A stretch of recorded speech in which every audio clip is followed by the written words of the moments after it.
If you search for beekeeping on Google, there is one name that stands head and shoulders above the rest. Just Alex. I'm absolutely delighted today to welcome Alex into my apiary. He's coming down to get some queens, to get a nucleus colony, and he is doing a full video on his channel showing the process of coming up to our apiary and getting our bees. How on earth can I compete with that? Alex's videos are in a league of their own.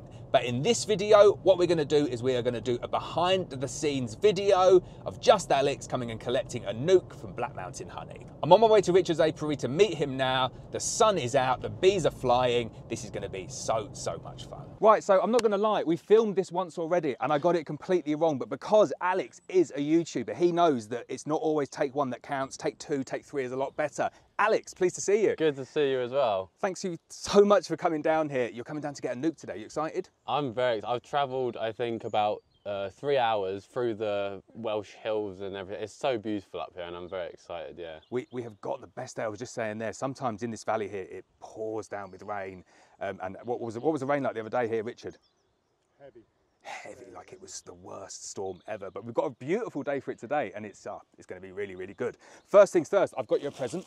I know we've already done this already, but there we go. I've got you a beekeeping suit. Thank you, XXL. wow. Hopefully it fits. For my 6'5" height. I got you Black Mountain Honey hat. Oh, amazing. Limited edition. Thank you. So in this video here, this is going to be the final formal bit. We are just doing behind the scenes. We're going to learn a bit about Alex, learn a bit about his beekeeping, show you all the stings, show you what goes wrong, and just have a really good fun day. Well Great. excited. I'm looking forward to it. Oh yeah, I did have the mic. I thought this was gone for some reason. I took it off just when you two were talking. Like, yeah, no, we're good. What do you use in your smoker?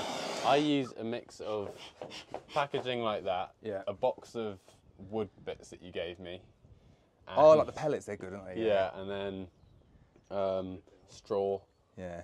pine cones. Nice. Like, I like pine cones, they smell good, don't they? Mix of everything that I can find. I tried rosemary. I tried lighting it and then sticking in loads of like dried rosemary. Was that good? It didn't burn very long, but it smelled nice. Yeah. Good to go? Yeah. Right, let's do it. Can I get one?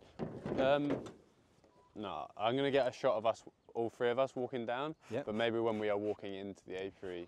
So do you know what I can do if you want closer. quickly now? I can get the drone up. Yeah. And I can set the drone on auto track. Oh, nice. And then it'll just follow us down. Yeah, if you don't mind. Do you do that? Do you get really bored of like all the filmmaking stuff? You liked it when we did it. You didn't want to do it, but you did. You enjoyed it. Right, let's get the drone. I guess it breaks up the day a bit maybe, and yeah. If you're in a rush to get things done, nah. Yeah, you need to basically is, write the day off for that, Yeah. and that's what I do now. Write the day off for filming. Yeah, that's what I do.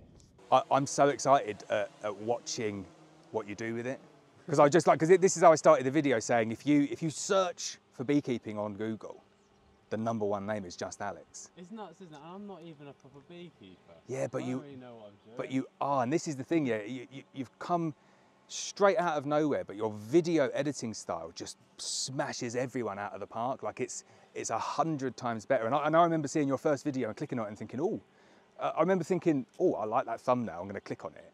And I remember watching it because I thought, that's beekeeping, I'm going to watch it. And then got half an hour in and it finished, and I thought, that just kept me like captivated the whole way through. And then I watch all of them now. Your video editing is like 10 out of 10.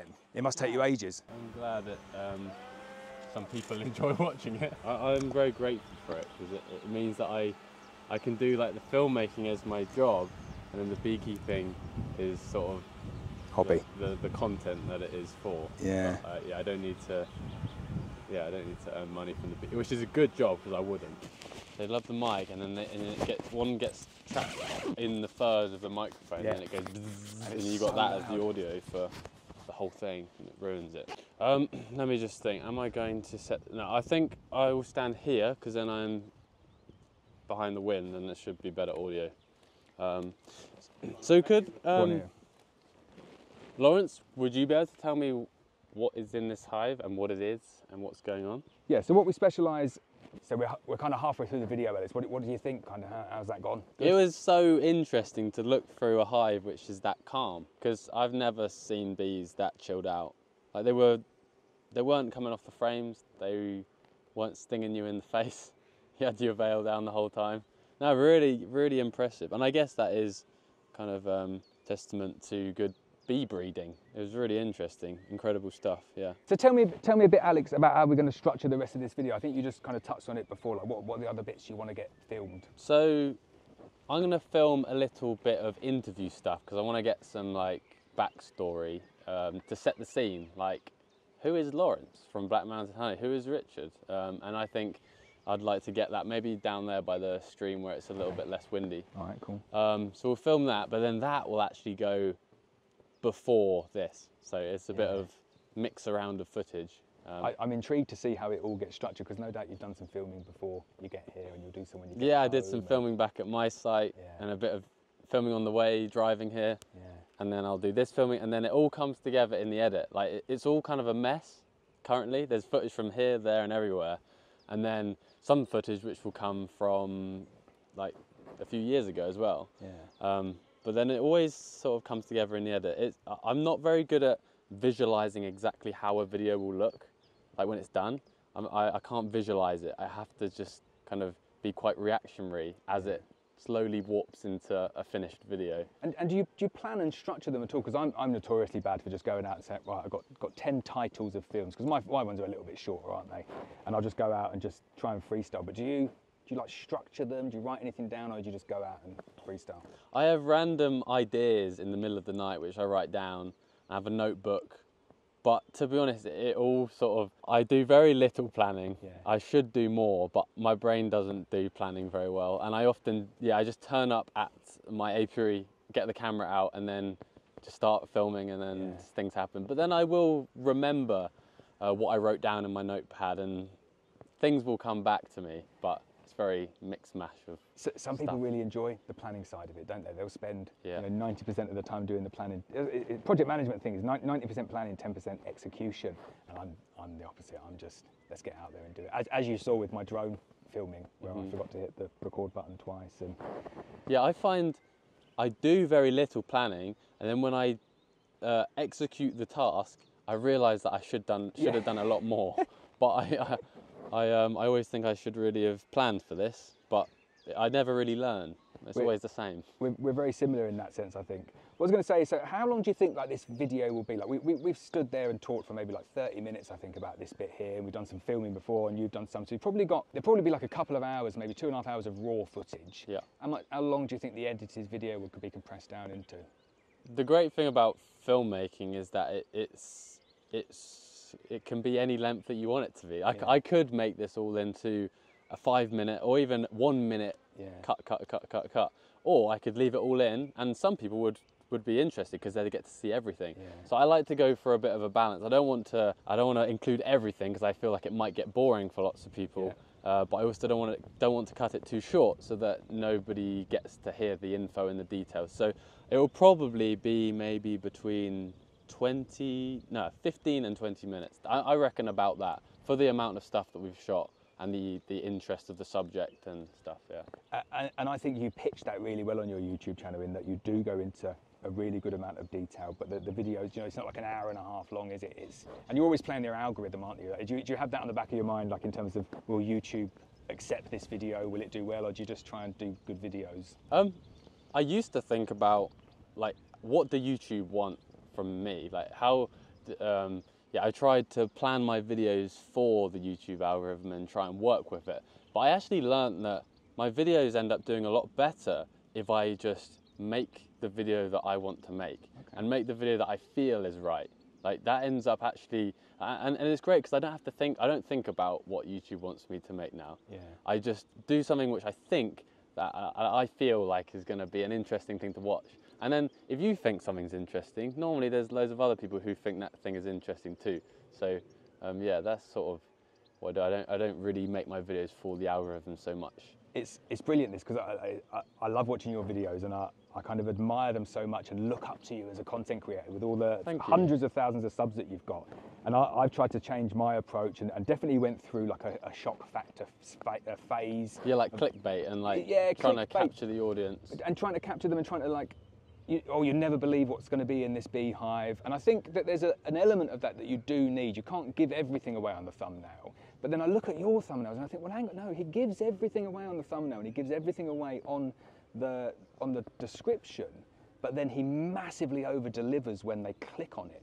So you're almost kind of betting that some people will click, and then once they click, they stay. It is a bit of a backwards approach that I've taken. Like, lots of people think capture people with the thumbnail and title, and then you don't need to give them so much. Like the idea of a book, you want the book front cover to be super interesting, gripping, catch people's eye in the bookshop. Once they've bought it and they're home, you can make the book It's kind just of a bit crossword boring. inside, Yeah. But I think with YouTube, I try to do the opposite. And often I'll go for a thumbnail which isn't so engaging, isn't so like, wow, but the people who do click on it feel like they're getting way more than they kind of were buying into. So I think if you over deliver, you never have people who are sort of upset with their choice. Like they feel like they've got a lot. And if people feel like they've got a lot of value, then I think it makes people feel good, and they are more likely to then watch the next ones and then get to know that, like, I like this person's videos, I'll watch again next time. It's really good. No one feels aggrieved. And I think you hit on a really important point there as well, which is like that people build the rapport with you. And that's what's so nice. And I'm very, I wouldn't say jealous, but I'm envious of the position, because people will subscribe to your channel and they'll be like, I can't wait for that next Just Alex film or documentary or video. And I don't think they really care what it's about. It could be truffle hunting, it could be, it could be skydiving next, it could be beekeeping, but they just want to see you, and you talk in a really nice way, and it's quite calm and relaxing, it's pitched at the right level. But the best thing, and I think the reason that I like you, but that YouTube likes you very much, is that it's so visually engaging. So you give all of those different shots, and you kind of make it just, you can't click away, because it's not like 2-second cuts, but they're really nice cuts. So tell me about how long would that take? So we've said here you've got like 2.5 hours of footage, you're going to condense it down to maybe 15-20 minutes. How long would that take to edit? It's a tricky one, because every video is very different. If I'm making a video which includes lots of historical footage, it means that there might be days looking through old footage. And if there's a video which takes a long time to film, over a year maybe, you've got to remember back and piece together the story, and it's quite hard, and that takes time. But this, because I have shot it today, mainly today, and I will try and edit it maybe next week, so it's all fresh in my mind, I should be able to get it done in probably a week, like 5 days, like a working week of. That's still a long time though, isn't it? So I think people while. expect you go out with a camera and you just stick the USB cord and you download it, and you just, maybe 30 minutes of playing around, but it's not, is it? It is a full-time job editing videos.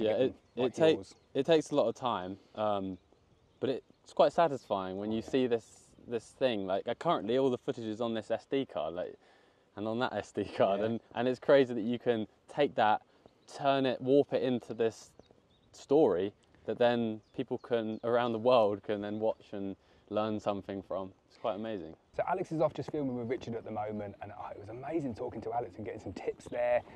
And it's genuinely true. He has come out of nowhere and just taken the YouTube world, but also the beekeeping world by storm. We've got a few more bits here to film today, and then we're going to grab some food. Definitely need a drink. It's actually quite warm here today. What I'm really keen to kind of understand from Alex though is maybe like a few more tips for my YouTube channel, and what he's got planned going into 2024, but much further ahead of that as well. Like, what is next for Just Alex? It's not often you can just sit next to a beehive and not worry about getting stung in the face. No. It's quite impressive. It's kind of famous last words though, because I've done so many videos like that where you're like, oh yeah, these lovely calm, and just bang, and they get you in the cheek. Or how do you react to stings? Are you like, do you ever get stung? I mean, I think a normal reaction, like a little bit swollen. The itchiness, like the day after, is the worst thing. But I've never had any bad reactions. Your channel, like people like I said earlier on, people will love like following your journeys and stuff. How did it all start? I guess when I was about 6, my mum had this little compact camera, and it was like the most incredible thing ever. A little Canon, you turn it on and the little lens moves out. Oh, nice.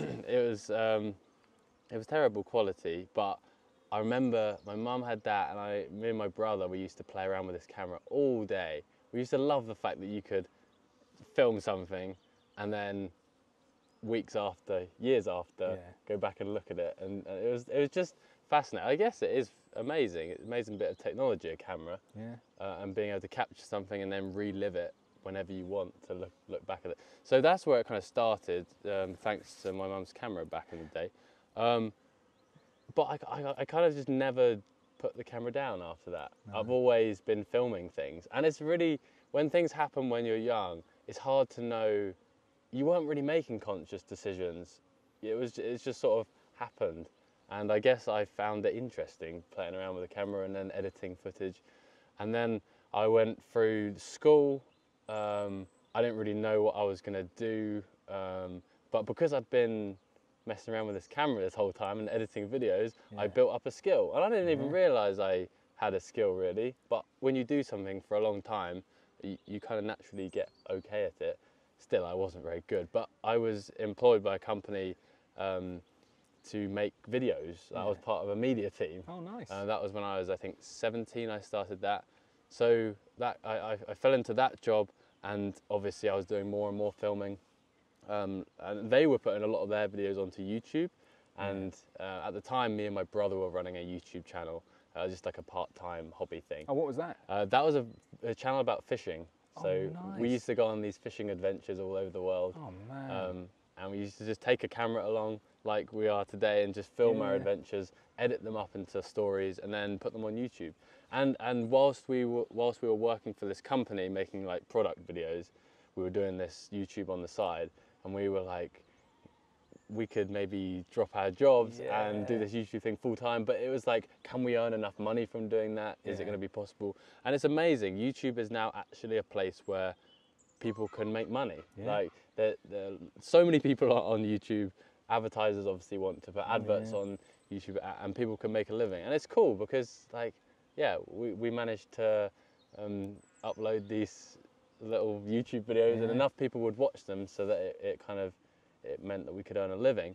And I was doing that fishing content for like, I don't know, until 2-3 years ago. And I wanted to sort of experiment with other sorts of filmmaking.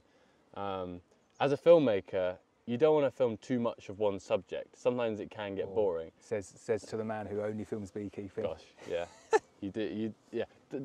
Does it get boring filming just bees? It does get boring, and I think this is where we'll go with, like, this is why I love your channel so much, is because what they say in YouTube, and you'll know it, and you need to double down on your niche. Yeah, so for me, the niche is beekeeping. If I do a video about, like we were talking about pizzas over there, if I do a video about like how I make pizzas, all of the beekeepers who watch Black Mountain Honey just be like, what's this? They won't watch it, and then YouTube says, no thank you, and it will just give me 200 views or something like that. What you've done, and you've done it so well, is that your niche is Alex.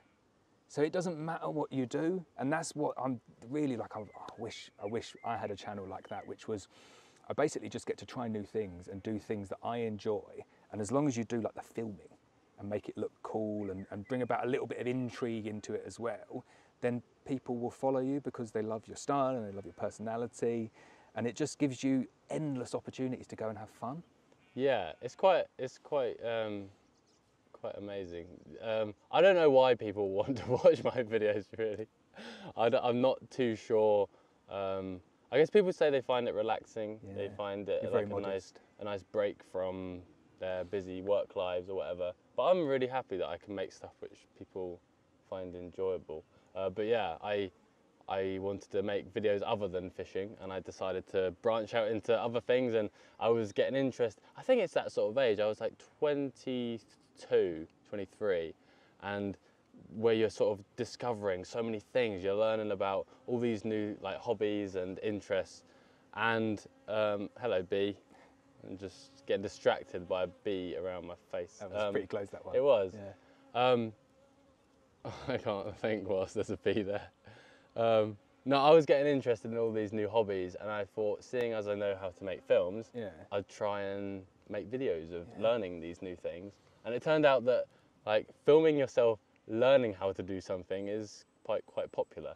I didn't have to be a pro at it for it to work. It was sort of... It's a very interesting observation, because I think I try and do this as much as possible. Like I could hide all of my mistakes. Like I could just be like, this is how to do bees and this is how to keep bees. But it's, I don't know, it might come across a bit as, who's this guy who thinks he knows everything? Like I definitely don't know everything. Like I've got so much to learn in beekeeping. But there's something to be said about just showing what you're doing and being like, well, I'm going to try this. And then you know what, that didn't work. But I'm going to show you that it didn't work. Like that was a horrendous mess. And then maybe you've not got to kind of make the same mistake again. Yeah, for sure. I think I always feel like, I mean, no one knows everything. And I definitely know that I don't know everything.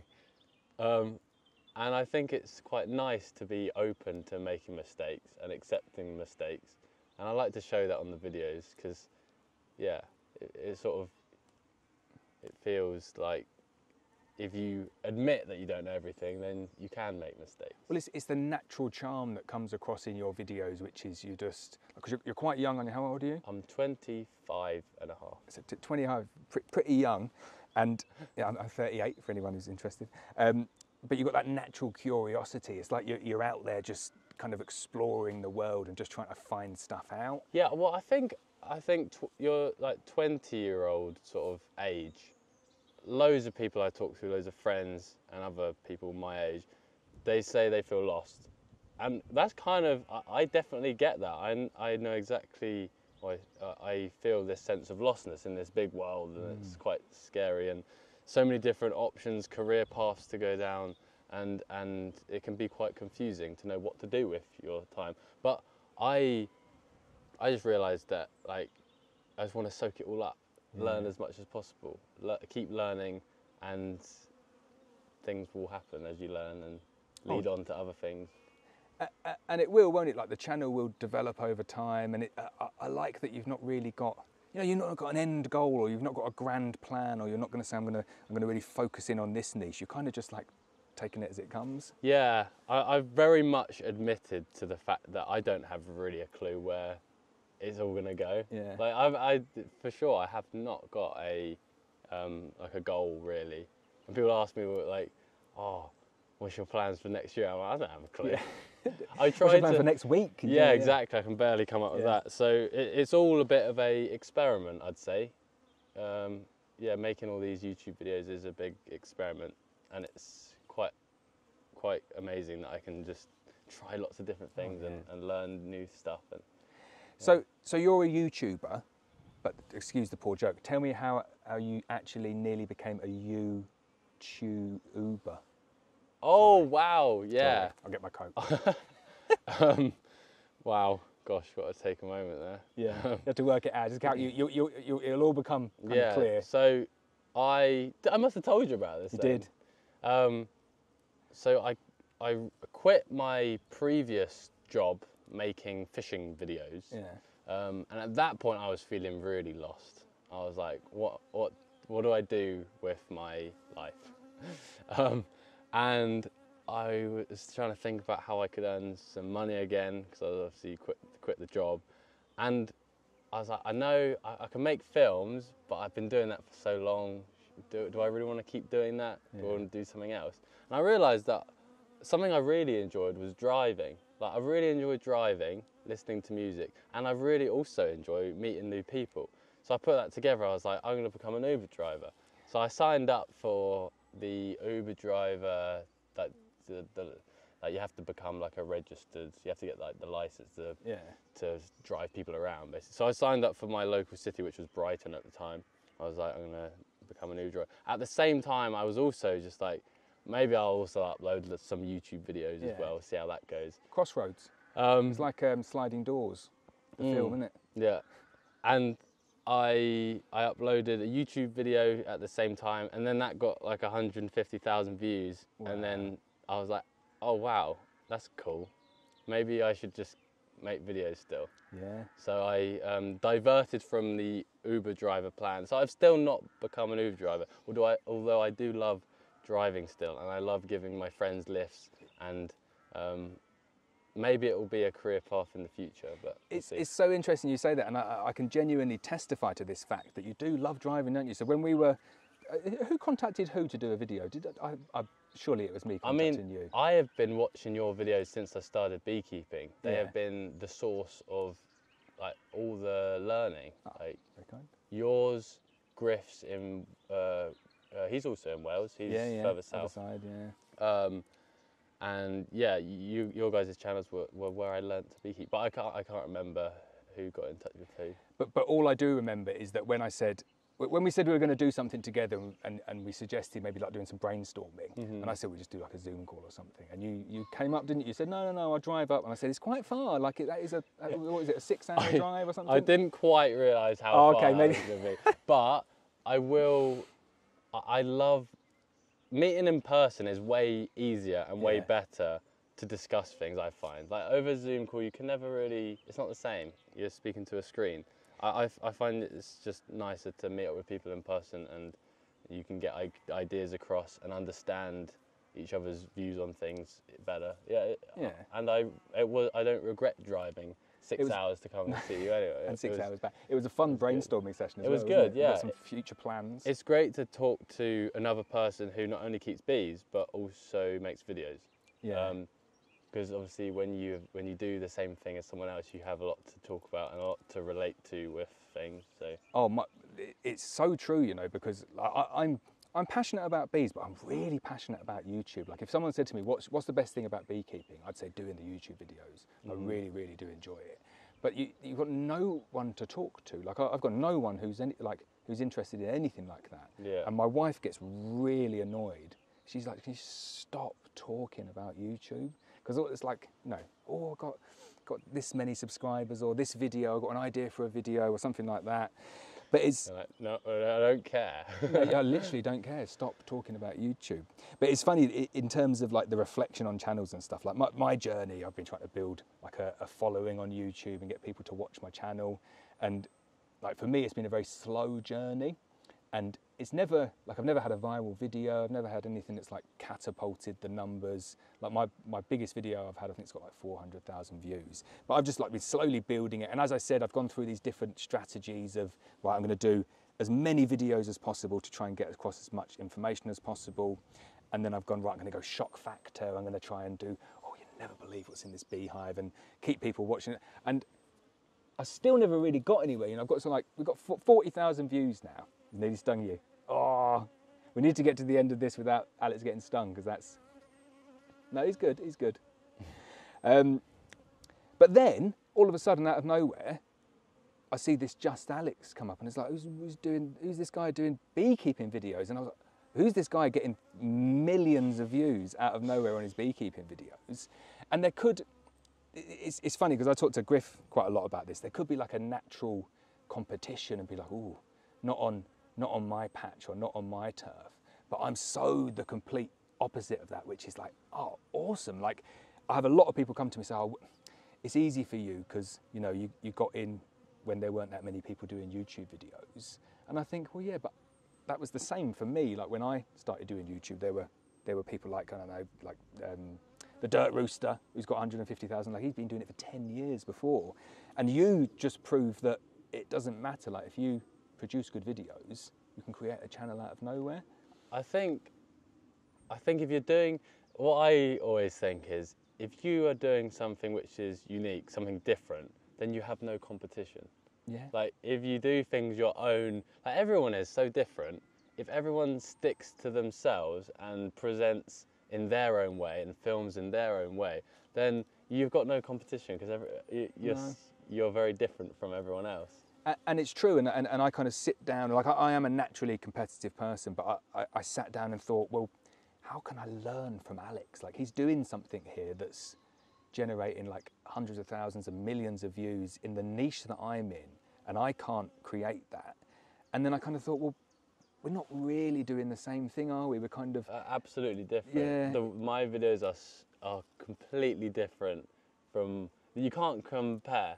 No. They're two very different end products. Yeah, the best way I think to describe Alex's videos, and this is kind of how I use them as well, it's like 6 or 7 o'clock Sunday evening viewing. You know, you've had your roast dinner, you're kind of not looking forward to the working week, and you just want a bit of, kind of, right, have a bit of me time, I'm gonna have a relax, I'm gonna, oh, okay, wait, watch a bit Just Alex, right? And you're like, and you make that sound a lot when you watch the videos, because they're like feel-good videos and nice, and you can learn stuff, and they're calming and relaxing. Whereas like maybe my videos, people want to, well, how do I split a beehive without the bees swarming? It's Your like videos are where you educational. go to learn. Yeah. And you do an incredibly good job of that. Thanks very much. Because that is the go-to place that, like, if I want to, like, I have a playlist on my YouTube thing, which like a private playlist, which is like beekeeping, how-to beekeeping stuff. Okay. And I've got loads of your videos in there because Love it's like I go back to them. It's like a book that, with a bookmark. You go back to that. How am I meant to do a split again? Yeah. You go back and you get the confidence and the learning from someone who's been doing it a long time, and yeah, there's real value to that. And I think it's, and you'll do the same with yours, but it's about refining your own style, isn't it? So I came up with the catchphrase "no nonsense beekeeping" 3 or 4 years ago, and I remember looking at some of the videos that were supposedly no nonsense beekeeping that were half an hour long on how to requeen a beehive, and I thought, well, there's quite a lot of nonsense in there. So I'm almost like redoing videos at the moment and trying to keep it just like laser focused and making sure that there's just no ums, there's no ahs, and it's just condense it down, because people want to come and they want to know how to requeen a beehive, and they don't want 20 minutes of that. If you can do it in 2 minutes and do the job, do it in 2 minutes and do the job. So Absolutely. that's my. Yeah. But then that wouldn't work for you, would it? There's no point filming all nice things and bees and then just cutting it all out and doing 2 minutes. Yeah, I guess we're trying to make very different videos. Yeah. But we've come together to provide Alex with a nuke, so I just thought we'd have a chat in front of this beehive, and we've not been stung again. No, which is quite I'm nice. surprised actually. Yeah. I did have one in my hair, Yeah, but that couple of close calls. luckily didn't get me. Right, should we finish off these videos then and then Yeah, send you on your way? Absolutely. Thanks for today. It's That's all right. been great. No worries, I really enjoyed it. So we spent a really long day filming with Alex there, trying to kind of get to understand how his YouTube channel has grown and what his plans are for the future, and just what makes his channel so incredibly watchable. He's taken away 3 F1 Buckfast queens, he's taken away a nuke of beautifully calm bees, and I can't wait to see what he does with the videos.